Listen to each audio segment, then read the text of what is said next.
just sitting in the rememberings of innocence and sweetness and not having the answers and being in the almost ecstatic revelatory experience of not knowing, the innocence that leads to awe, the innocence that leads to wonder, the innocence that leads to the absolute magic of fresh eyes and seeing things for the first time or for the 50th time or for the 10,000th time, but with an experience of curiosity and a real embodied raw aliveness that comes with that. The innocence that is the aliveness of the mystery being experienced. The innocence that is the aliveness of the embodied sense, body somatic sense of awe that lives in all moments. The innocence that is the not knowing, that is the okay to not know, like the acceptance of not knowing. That kind of innocence. That kind of innocence, the innocence that doesn't have the answers, the innocence that rests into the simple beingness and the not having to forge ahead or label or feel strong, because it's simply in the beingness of the innocence of life. Innocence is a magic that I ran from. I've run from my innocence for most of my life. Young older brother whose father wasn't around, and I played I lived the story of the 40-year-old, 14-year-old, the young man who was an old man, the one who grew old before his time. That was my story. And I actually found some kind of false strength beyond innocence. I found a false strength in being really good at acting like I had the answers. Being really good at acting like I knew. But there was a fragmentation and a fracturing from life that I experienced within that as well, a numbness, the kind of numbness that comes from pretending, from going up and over and forcing myself into form rather than resting into and accepting the tender vulnerability of having no fucking clue about any of this. And as the years have gone on, and don't know how long you've been following me or friends with me or connected with me, as the years have gone on, I've had quite the adventure of a life, really. And I've been, I've been in this particular dance, this game, for quite a while. Almost 20 years I've been doing videos of this nature and coaching or leading journeys or facilitating transformational events. And it's deepened over time, and, I've found my way to probably more of an expression of the being that I am through all that. But through the dance of it all, through the great journey of this life that I've had, I have come to realize that no one has any fucking clue what they're doing. Not a single fucking human. Some people get really good for seasons of life of pretending that they know what they're doing. They become really confident. They can stand there with a microphone in hand, or with, even in a video, or just in their lives in general. They can stand there very confidently, knowing what this is all about, having their ground. This is what is. And I've spent enough time now in curiosity with nearly every kind of being that there is around, and no one has an idea actually. And it is kind of hilarious and beautiful all at once. There is a fear of innocence in our world. There is a fear of the vulnerability that is standing in our not knowing, standing in our surrendered nakedness and the mystery. That's something that leaders are afraid of, because it doesn't fit into this world. It hasn't been modeled in this world, standing naked in the mystery, naked and raw and vulnerable. Innocence. The innocence that is the experience of the nakedness in the mystery, and then not having to fix that nakedness, but rather resting into it. The wizard, staff in hand, naked down the center of the street, that breaks the spell and just kind of blows human minds. There's a naked man with a beard walking down the center of the street with a staff in his hand. It kind of explodes minds, because it doesn't fit into this idea of the world that is the common central idea of the world, that nearly all 99.99% of beings have. Don't quote me on those numbers. Yeah, the innocence that is the tenderness of the raw humanity of the newborn we are in all moments. Where is the innocence of the newborn in leadership? Not just the courageous, the strong, at least the performative strong, or the one that knows the way or has the way, and this is the way that will work, and this is the way that will do it. But what about the raw, tender, I've got no idea, and yet I'm here. We don't know where we're going, but I'm here anyway, and I'm willing to listen. And I'm willing to bring myself to the raw, tender unmaking of what lies ahead. Poor. Yeah, that.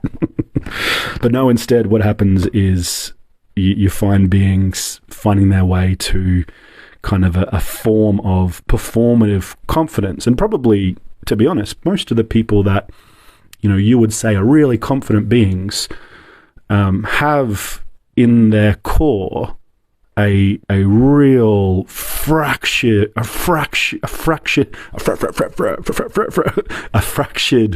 relationship with their own raw tenderness and their own raw innocence. Innocence is going to lead the way. Innocence is going to take us to all the places that the confident, certain, think it knows the way mind can't take us. And so, yeah, I'm here because my innocence is some of the greatest pleasure I have in my life. Shannon's taught me a lot of this, just in her beingness and in my kind of attunement to her over the years. My innocence is some of the greatest pleasure I have in my life. The real ecstatic joy of having no idea and just being in the sensations of that. And not just having no idea, but the innocence of me, sometimes having a dream or a vision or a rising within me that is, I can kind of confidently stand for in the field, but there's an expression underneath that confidence that is the tenderness of my being engaging the dreaming and being alive here and finding my way through the gentle, raw humanity that is trusting what the current that lives inside me, that comes through me. That's a raw experience, and it's such an innocence that we must hold, that is within that cracking point of creation.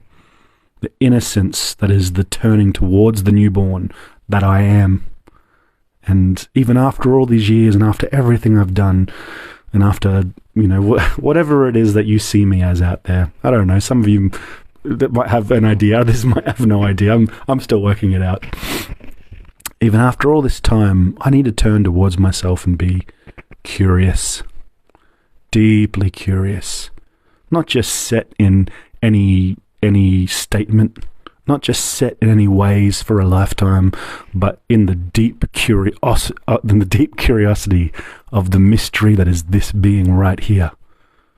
I have to be with myself for a long, long time and continue to be in the attunement, that innocent attunement, that innocent listening that is, it's almost shaky, it's almost ecstatic, it's almost It's almost the embodied revelation somatically expressed and experienced in the moment as we move through life.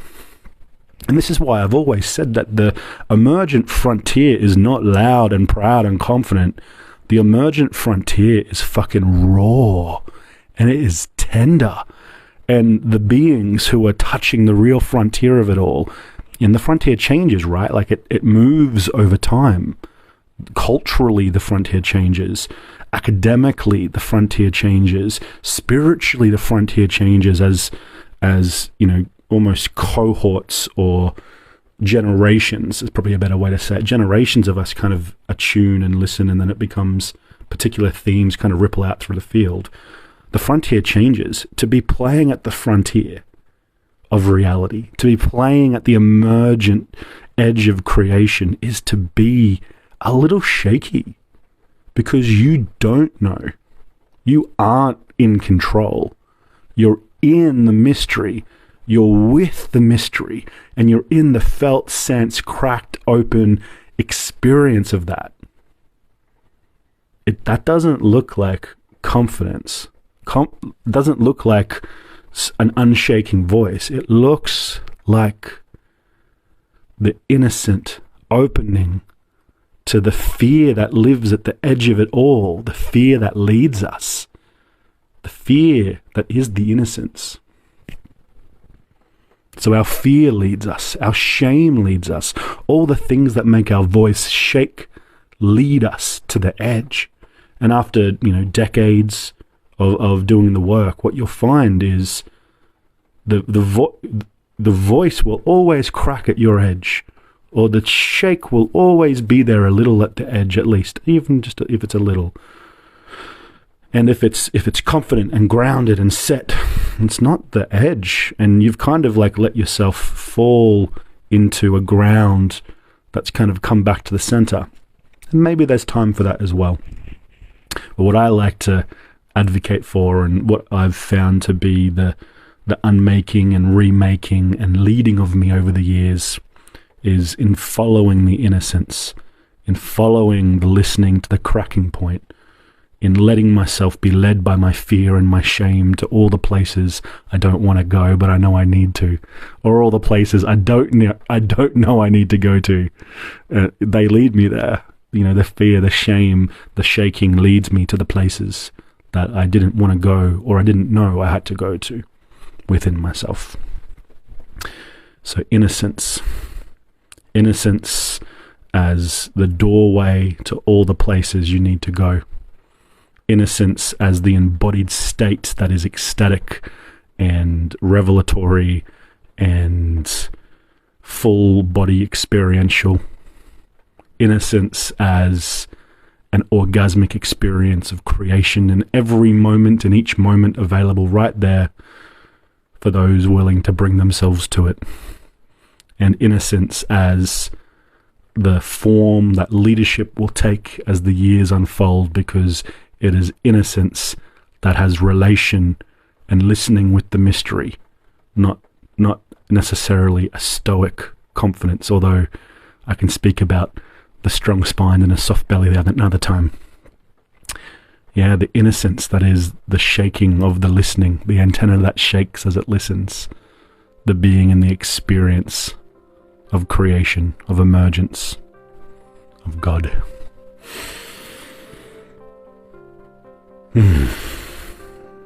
Innocence. So, I have to find my way to those places where my voice shakes forever. And I have to find my way to those places where my belly has butterflies forever. And they're going to look different over a lifetime, because I'll find comfortable ground in each chapter and each stage and each season. And so as I deepen into myself and as I deepen into life, I need to continue to find my way to all those places where there's a little bit of shake,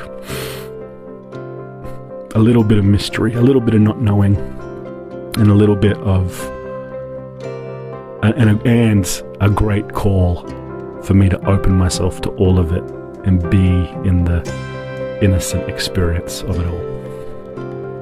And you should do the same.